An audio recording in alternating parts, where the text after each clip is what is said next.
تشكيلة المنتخب المغربي الرسمية أمام منتخب البنين: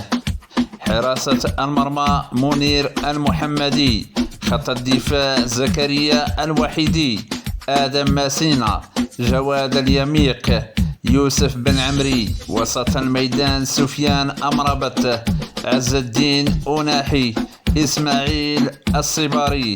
خط الهجوم أسامة الصحراوي، أيوب الكعبي، سفيان رحيمي، المدرب وليد الرقراقي.